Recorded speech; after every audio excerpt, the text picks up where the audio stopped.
नमस्कार, देवभूमि एक्सप्रेस देख रहे हैं आप। आपके साथ मैं हूं विकास सक्सेना। आइए बुलेटिन की शुरुआत करेंगे। मुख्यमंत्री पुष्कर सिंह धामी ने मसूरी में कई योजनाओं का शिलान्यास और लोकार्पण किया। सीएम ने ईटीएच के पास शिफन कोट के बेघर लोगों के लिए बनने वाले 523 लाख की लागत से आवास के लिए भूमि पूजन किया। इसके अलावा उन्होंने 144.46 करोड़ की पुनर्गठन पेयजल योजना का शिलान्यास किया। साथ ही 18.20 करोड़ की लागत से बने टाउन हॉल और मल्टी लेवल पार्किंग का लोकार्पण किया। टाउन हॉल में करीब 1000 लोगों के बैठने की क्षमता है, जबकि 150 गाड़ियों के पार्किंग की व्यवस्था है। 31.95 करोड़ की लागत से किंग रिंग में बनी मल्टी लेवल पार्किंग से शहर में जाम से निजात मिलेगी। मसूरी में टाउन हॉल का निर्माण, मसूरी के क्रेंगेग में मल्टी लेवल पार्किंग का लोकार्पण, मसूरी पुनर्गठन पेयजल योजना, जिसके बारे में अभी जोशी जी बता रहे थे कि बहुत संघर्षों के बाद ये योजना स्वीकृत हुई है। मसूरी के आईटीएच लंडौर में आवास निर्माण, कुल मिलाकर 200 करोड़ की योजनाओं का शिलान्यास और लोकार्पण यहां पर हुआ है। मुख्यमंत्री पुष्कर सिंह धामी ने नई टिहरी के दौरे पर जनता को विकास कामों की सौगात दी। उसके बाद नगर पालिका सभागार में पंचायत प्रतिनिधियों से संवाद किया। इस दौरान सीएम ने कहा कि उन्होंने राजनीति में लोक नीति के तहत काम किया जा रहा है। मुख्यमंत्री धामी ने कहा कि जनता के सुझाव पर सरकार आगे बढ़ रही है। जितनी घोषणाएं हुई हैं उनके शासनादेश जारी हो चुके हैं। कि ये श्रेष्ठ राज्य बनाने के लिए हम सभी को संकल्प लेना होगा, और संकल्प ऐसा जो विकल्प रहित संकल्प हो, जिसमें कोई विकल्प न हो। हम सब लोग एक साथ चलें, एक रास्ते पर चलें, एक लक्ष्य की ओर चलें, एक में होकर चलें। उसके लिए हम सभी लोग आगे बढ़ेंगे तो निश्चित रूप से हमारा संकल्प पूरा होगा। यूपी और उत्तराखंड के बीच परिसंपत्तियों का बंटवारा हो गया है। पिछले महीने दोनों मुख्यमंत्रियों की बैठक के बाद बंटवारे पर सहमति बनी थी। बंटवारे के मुताबिक हरिद्वार कुंभ मेले की जमीन यूपी के पास ही रहेगी, जबकि धारुआ बेगुल नानक सागर जलाशय उधम सिंह नगर किच्छा बस स्टैंड उत्तराखंड के हिस्से में आया है। अलकनंदा पर्यटक आवास हरिद्वार भी उत्तराखंड को मिला है। वहीं बनवसा बैराज का मेंटेनेंस यूपी सरकार कराएगी।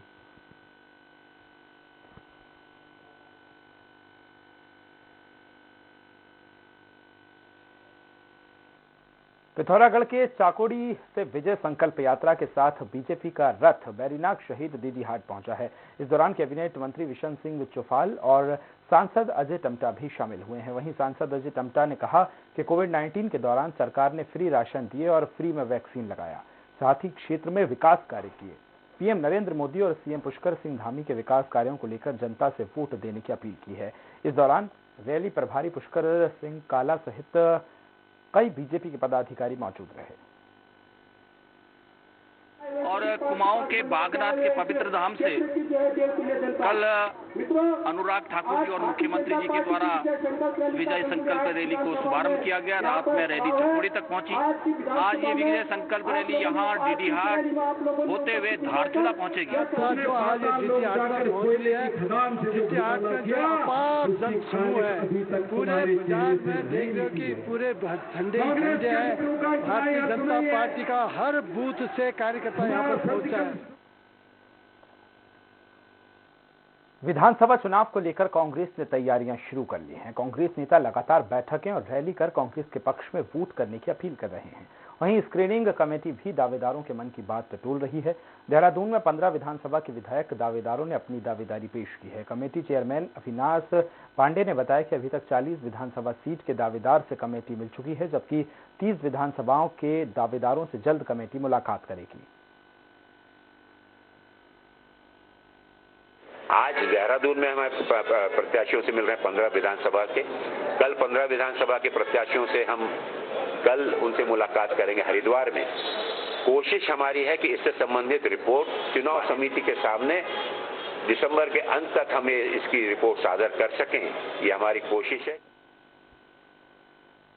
रुद्रपुर के देवभूमि बिजनेस डायलॉग में उप सीएम मनीष सिसोदिया शामिल हुए हैं। इस दौरान मनीष सिसोदिया ने व्यापारियों से संवाद कर कहा कि उत्तराखंड में सरकार बनने के बाद वे रोड पे रेड राज खत्म कर देंगे और दिल्ली की तर्ज पर डोर स्टेप डिलीवरी शुरू कराएंगे, जिसको लेकर जनता को दलालों और सरकारी दफ्तरों के चक्कर लगाने की जरूरत नहीं पड़ेगी। उन्होंने कहा कि जनता सरकार के पास नहीं जाएगी, सरकार जनता के पास जाकर उनका काम करेगी।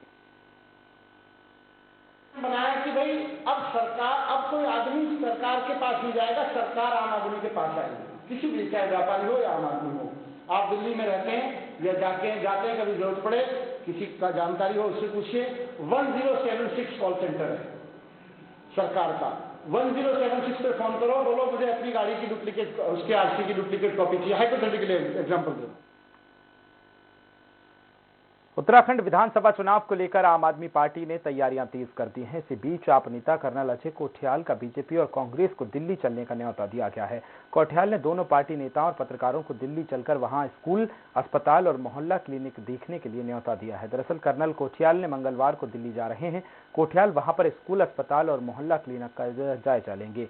दिल्ली दौरे पर कर्नल अजय कोठियाल ने कहा कि हम सिर्फ बोलते नहीं, हम चाहते हैं उत्तराखंड की जनता दिल्ली की सुविधाएं देखे। कुछ और लोगों के साथ में डिस्कस करने और देखने और सीखने कैसे अच्छे स्कूल चलते हैं, उन स्कूलों में जाकर के, वहां पे जाकर के किस तरीके से वहां फंक्शनिंग हो रही है। मैं जा रहा हूं मोहल्ला क्लिनिक में, दिल्ली में जो चल रही हैं, मैं जा रहा हूं वहां के हॉस्पिटलों में कि किस प्रकार से वहां पे फ्री और अच्छे प्रकार की हाई क्वालिटी एजुकेशन और हेल्थ की जो स्कीम्स हैं वो इंप्लीमेंट हो रही है। उत्तराखंड विधानसभा चुनाव को लेकर आम आदमी पार्टी ने 42 विधानसभा प्रभारियों की सूची जारी की है, जिसको लेकर प्रदेश प्रवक्ता ने कहा कि आने वाले दिनों में सभी विधानसभा प्रभारियों की सूची जारी की जाएगी, जबकि जिनका परफॉर्मेंस अच्छा रहेगा उन्हें पार्टी अपना प्रत्याशी घोषित करेगी। इस दौरान उन्होंने कहा कि सभी दलों से पहले उत्तराखंड में आपको उम्मीदवारों की सूची जारी करेगी।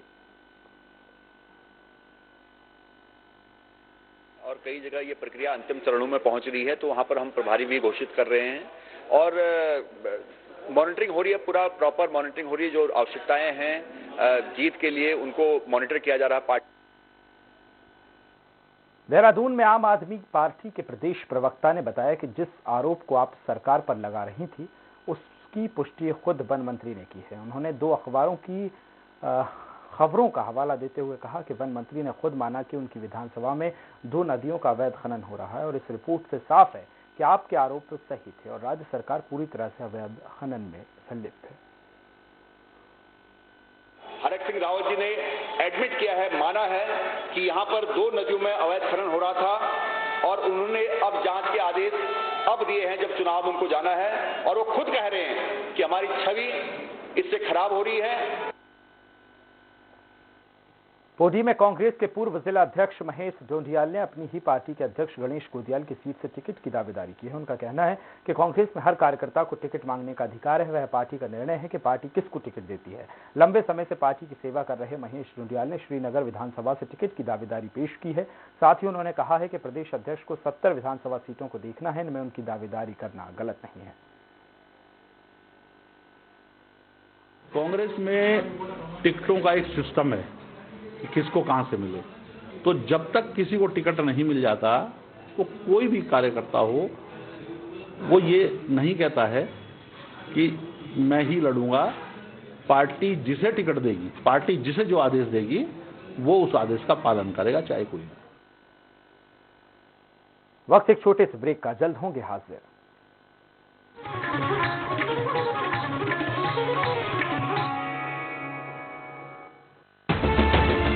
उत्तराखंड में सुगम हुई दुर्गम राहें, बेहतर कनेक्टिविटी ने बढ़ाई उत्तराखंड के विकास की रफ्तार। इससे लगातार बढ़ती पर्यटकों की संख्या से राज्य के पर्यटन उद्योग को भी मिल रही है मजबूती और होम स्टे बन रहे हैं पर्यटकों के ठहरने के पसंदीदा पड़ाव। अब उत्तराखंड में होम स्टे लगभग हर गांव में उसकी बात पहुंच चुकी है। मुझे उत्तराखंड के लोगों से बात करने का मौका मिला था जो बहुत सफलता के साथ होम स्टे चला रहे हैं और मुझे विश्वास है उत्तराखंड होम स्टे बनाने में, सुविधाओं के विस्तार में पूरे देश को एक नई दिशा दिखा सकता है। उत्तराखंड सरकार प्रधानमंत्री श्री नरेंद्र मोदी के विजन को साकार करते हुए राज्य में होम स्टे योजना को प्रोत्साहन दे रही है। पंडित दीनदयाल उपाध्याय होम स्टे योजना के संचालकों को भवन निर्माण के लिए उपलब्ध करा रही है आर्थिक सहायता, जिसमें पर्वतीय क्षेत्रों के लिए कुल लागत का 33% व मैदान के लिए 25% दिया जा रहा है अनुदान। पहाड़ की खुशनुमा आबो हवा के बीच बने होम स्टे में जैविक उत्पादों से बने स्वादिष्ट व्यंजन पर्यटकों को खूब भा रहे हैं। इससे ग्रामीणों को घर पर ही रोजगार मिलने से आर्थिकी भी हो रही है मजबूत। नए विजन और नए सृजन के साथ आगे बढ़ रही है उत्तराखंड सरकार। रूप मंत्रा आयुर्वेदिक फेस वॉश, इसमें है क्यूकम्बर के प्योर एक्सट्रैक्ट जो नेचुरली चेहरे को मॉइस्चराइज रखे। ये कोई कॉस्मेटिक नहीं, आयुर्वेदिक औषधि है। 2017 से पहले जो लड़के हैं गलती हो जाती है बोलकर छूट जाते थे। 2017 के बाद उन अपराधियों पर होती है कार्रवाई। फर्क साफ है। 2017 से पहले मेरठ से दिल्ली पहुंचना था दूभर, 2017 के बाद दिल्ली बस 1 घंटे दूर। फर्क साफ है। 2017 से पहले कर्ज के बोझ तले दबा था किसान, 2017 के बाद कर्ज माफी से हुआ है खुशहाल। फर्क साफ है। 2017 से पहले भैंस ढूंढने वाली पुलिस 2017 के बाद अपराधियों को काबू करती है। फर्क साफ है। मुल्तानी कोका, कफ सिरप, तुलसी, वसा, यस्ती मधु, पिपली के गुणों से भरपूर जो खांसी पर करे तुरंत असर, ताकि बदलते मौसम के साथ आप न बदले। 27% आरक्षण पर रोक के सुप्रीम कोर्ट के आदेश के बाद बीजेपी कांग्रेस को क्यों देनी पड़ रही है अपनी अपनी सफाई। खुद को ओबीसी वर्ग का हितैषी बताकर बीजेपी कांग्रेस मिशन 2023-24 के लिए जीत की जमीन मजबूत करने में कितना होगी कामयाब। जनता मांगे जवाब में आज ओबीसी पर राज, शाम 7:30 बजे। Shri Sathya Sai university is the fastest growing university of Madhya Pradesh. Her student मेहनती और टैलेंटेड होता है। जरूरत है तो बस एक अच्छी गाइडेंस की, जो उन्हें मिलती है Shri Sathya Sai university of technology and medical sciences में। Admission guidance for courses like engineering, pharmacy, computer, commerce, management, arts, education, polytechnic, paramedical, homeopathy, law and agriculture. Shri Sathya Sai university Sehore. Call 9826293590. चाचा भतीजे की जोड़ी मैनपुरी में विजय रथ पर एक साथ सवार होकर के चुनाव में यादव मत विभाजन पर ब्रेक लगाते हुए यूपी में सत्ता परिवर्तन के सपने को कर पाएगी साकार। चाचा शिवपाल यादव से हाथ मिलाने वाले अखिलेश यादव प्रसपा को देंगे कितनी सीटें, और उनका बीजेपी पर फोन टेपिंग वाला आरोप कि सपा को चुनाव में दिला पाएगा बड़ा फायदा। सत्ता का संग्राम में आज मिलन के मायने शाम 5 बजे एसपी त्रिपाठी के साथ। अपनाएं आयुर्वेदिक रूप मंत्रा, इसमें है क्यूकम्बर के प्योर एक्सट्रैक्ट जो नेचुरली चेहरे को मॉइस्चराइज रखे, ताकि पिंपल्स और डेड स्किन जैसी प्रॉब्लम से मिले रिलीफ। रूप मंत्रा आयुर्वेदिक फेस वॉश, ये कोई कॉस्मेटिक नहीं, आयुर्वेदिक औषधि है।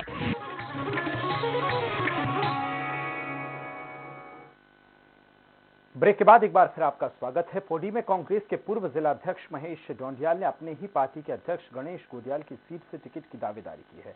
उनका कहना है कि कांग्रेस में हर कार्यकर्ता को टिकट मांगने का अधिकार है, वह पार्टी का निर्णय है कि पार्टी किसको टिकट देती है। लंबे समय से पार्टी की सेवा कर रहे महेश डोंडियाल ने श्रीनगर विधानसभा से टिकट की दावेदारी पेश की है। साथ ही उन्होंने कहा कि प्रदेश अध्यक्ष को 70 विधानसभा सीटों को देखना है, इसमें उनका दावेदारी करना गलत नहीं है।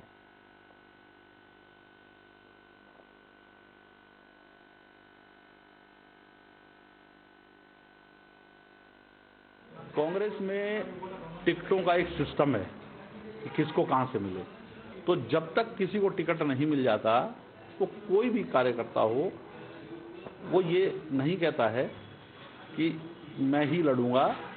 पार्टी जिसे टिकट देगी, पार्टी जिसे जो आदेश देगी वो उस आदेश का पालन करेगा, चाहे कोई। पुलिस महानिदेशक अशोक कुमार ने हरिद्वार के रोशनाबाद पुलिस लाइन का निरीक्षण किया है। इस दौरान पुलिस महानिदेशक ने बताया कि जनसंवाद गोष्ठी को लेकर भ्रमण किया जा रहा है। उन्होंने कहा कि चुनाव को लेकर पुलिस प्रशासन की ओर से पूरी तैयारियां की जा चुकी हैं। जिस वक्त चुनाव होंगे, चुनाव वाले दिन बॉर्डर को भी सील कर दिया जाएगा और अतिरिक्त बल को भी तैनात किया जाएगा। पुलिस महानिदेशक उत्तराखंड अशोक कुमार का पुलिस लाइन रोशनाबाद पहुंचने पर भव्य स्वागत किया गया। चुनाव को लेके हमारी पूरी तैयारियां हैं। आपको पता ही है 23-24 को माननीय चुनाव आयोग भी आ रहा है पूरा देहरादून में, तो हमारी ओर से सारी व्यवस्थाएं चाक चौबंद रहेंगी, किसी भी तरह का कोई ढिलाई नहीं दी जाएगी। बॉर्डर्स पे भी पूरी व्यवस्था रहेगी। आपको तो पता ही है बॉर्डर तो चुनाव के दिन सील होते हैं। बाकी हमारी पूरी चेक पोस्टें आती हैं, सब पूरा हर बॉर्डर पॉइंट पे पूरी हमारी फोर्स तैनात रहेगी। चमोली जिले के दूरस्थ गांव पाड़ा ईरानी में बर्फीले अंधड़ से कई ग्रामीणों के घरों को भारी नुकसान हुआ है। 17 से ज्यादा ग्रामीणों के मकानों और गौशालाओं को नुकसान पहुंचा है। दशौली ब्लॉक के दूरस्थ गांव पर ईरानी में आंधी तूफान आने से दर्जन भर से अधिक मकानों की छतें उड़ गई हैं। ग्रामीणों ने रत जगा कर रात बिताई है। तो 12 साढ़े 12 बजे से जब भयंकर तूफान चला था, उसके बाद गंगा सिंह पुत्र इंदर सिंह के मकान सारे चढ़ों चढ़ उठ गए। वो दिख रहा है यहाँ पे सामने। इसके जरा तुरंत कोई भी विभाग से पटवारी से जरा मौका किया जाए। हमारे तरफ से सारा गांव में कई लोगों की भी और छाने भी उड़ रखी है, गौशाले उठे है।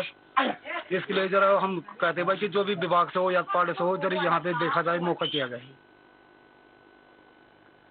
सितारगंज में पेट्रोल पंप पर तेल भराने को लेकर कुछ लोगों ने पेट्रोल पंप कर्मियों से मारपीट की है, जिसकी पूरी घटना सीसीटीवी में कैद हो गई है। वहीं व्यापार मंडल सहित पंप मालिक ने कोतवाली पहुंचकर शिकायत की है। हालांकि ये मामला 14 दिसंबर का बताया जा रहा है, जिसका वीडियो अब तेजी से वायरल हो रहा है। फिलहाल पुलिस ने दोनों पक्षों की आई तहरीर पर मामला दर्ज कर कार्रवाई शुरू कर दी है। यहाँ से सुशीला तिवारी रेफर कर दिया गया था। जब मैं मौके पे आके उनसे मिला तो मैंने देखा कि ये तो बहुत ही ज़्यादा दर्दनाक विषय है, जिसको लेकर के 14 तारीख की रात से कल तक कोई भी तहरीर यहाँ पर दर्ज नहीं की गई। 9 बजे बंद हो गया था क्योंकि हमारे एम्प्लॉय की किसी की शादी का प्रोग्राम था, तो हमने पंप जल्दी बंद कर दिया। तो ये लोग सब वहाँ पे थे नहीं, मेरे 2-3 परिवार वहाँ रहते हैं। पेट्रोल पंप में दो पक्षों में आपस में मतभेद होने के कारण झगड़ा हो गया था और ये दोनों पक्षों से हमारे पास तहरीर आई थी, तो दोनों में क्रॉस केसेस लिख दिए गए हैं। इन्वेस्टिगेशन चल रही है, जो भी एविडेंस आएंगे उसके हिसाब से कार्रवाई होगी। धर्मांतरण विरोधी कानून बनाए जाने की मांग को लेकर धर्म यात्रा महासंघ ने उप जिलाधिकारी को ज्ञापन सौंपा है। धर्म यात्रा महासंघ का कहना है कि देश में धर्म परिवर्तन के विरुद्ध कठोर कानून के अभाव में धर्मांतरण कराने की प्रक्रिया तेजी से चल रही है। समय की मांग रही तो धर्म परिवर्तन के विरुद्ध कठोर कानून लाए जाएंगे ताकि इन देश विरोधी गतिविधियों पर अंकुश लग सके। देश में कई विदेशी ताकतें आदिवासी और निर्धन वर्ग के लोगों को सोची समझी साजिश के तहत धर्मांतरण करा रही हैं। हमारा राष्ट्रपति महोदय से ये निवेदन है कि धर्म परिवर्तन के विरोध में एक सख्त कानून, पूरे राष्ट्रव्यापी कानून लगाया जाए ताकि इस धर्म परिवर्तन की प्रक्रिया पर रोक लग सके। इस निवेदन के साथ धर्म यात्रा महासंघ के लोग आज यहाँ पर राष्ट्रपति महोदय को माननीय एसडीएम साहिबा के माध्यम से ज्ञापन देने के लिए उपस्थित। खबर चमोली से है, जहां 500 पूर्व सैनिकों और वीर नारियों को सम्मानित किया गया है। पूर्व मंत्री राजेश भंडारी ने पोखरी में पूर्व सैनिकों और वीर नारियों को सम्मानित किया। राजेंद्र भंडारी ने कहा कि विधानसभा चुनाव को लेकर पूर्व सैनिकों से आशीर्वाद मांगा है। इस दौरान जिला पंचायत अध्यक्ष रजनी भंडारी ने पूर्व सैनिक विश्राम गृह के लिए 2 लाख रुपए की घोषणा की। अच्छा लग रहा है, बहुत बढ़िया लोगों में थे, बहुत सम्मान दिल में सब थे। धन्यवाद। यहाँ पर इस समारोह में उपस्थित सभी वीरांगनाओं को और पूर्व सैनिकों को सम्मानित किया जा रहा है। यहाँ पर जो है 500 के लगभग जो लोग हैं उनको सम्मानित किया जा रहा है। जरूर मुझको आशीर्वाद मिलेगा। मुझे लगता है मैं भी एक सैनिक का बेटा हूँ, मेरे पिताजी ने भी सेना में सेवा की है, नौकरी की है, तो मुझको भी लगता है कि जरूर मुझको आशीर्वाद मिलेगा। और इसी कार्यक्रम के लिए आज हमारे वीर सैनिक जो यहाँ पर आए थे, उन लोगों ने केवल सम्मान समारोह में भाग लेने के लिए वो यहाँ आए थे। उत्तराखंड में बर्फीले क्षेत्रों के पर्यटक स्थल ही अभी खाली हों, लेकिन नए साल के पहले विश्व प्रसिद्ध जिम कॉर्बेट नेशनल पार्क में पर्यटकों ने डेरा डाल रखा है। रामनगर में नव वर्ष और क्रिसमस को लेकर कॉर्बेट के सभी जोन फुल हो चुके हैं। साथ ही कॉर्बेट के आसपास भी रिसोर्ट लगभग पैक हो चुके हैं, जिससे पर्यटन कारोबारियों में खुशी की लहर है। जिम कॉर्बेट नेशनल पार्क में वन्य जीवों का दीदार करने के लिए पर्यटकों में खासा उत्साह देखा जा रहा है, इसलिए पर्यटक छुट्टी मिलते ही कॉर्बेट का रुख करते हैं। अच्छा है, क्रिसमस नॉर्मली इतना बिजी नहीं होता, लेकिन इस साल क्रिसमस तो ऑलरेडी सोल्ड आउट हो चुका है। न्यू ईयर भी सारे क्वेरीज अभी तक डन हो गए हैं जहां तक लग रहा है। पर्यटन के जो पीक सीजन होता है वो चाहे क्रिसमस न्यू ईयर हो या फिर गर्मियों की छुट्टियां हो, तो उस समय कोविड की वजह से पर्यटन गतिविधियां ठप हो गई थी, लेकिन इस वर्ष यह अच्छा है कि टीकाकरण के बाद लगभग तो इन सबको ध्यान में रखते हुए जो भी हमारी पेट्रोलिंग टीम्स हैं उनको लगातार इंस्ट्रक्शंस दिए जा रहे हैं। इसके साथ साथ जो भी सेंट्रल एजेंसी से हमारे पास अलर्ट आए हैं उस पर भी कार्रवाई करते हुए सभी जो हमारे उधम सिंह नगर के तुमरिया डैम क्षेत्र में इन दिनों विदेशी परिंदों से डैम गुलजार है। हर साल की तरह इस साल भी परिंदे तुमरिया डैम की रौनक बने हुए हैं। आपको बता दें कि यूरेशियाई देशों में पड़ रही कड़ाके की ठंड की वजह से काफी तादाद में ये मेहमान परिंदे तराई इलाकों में पहुंच रहे हैं।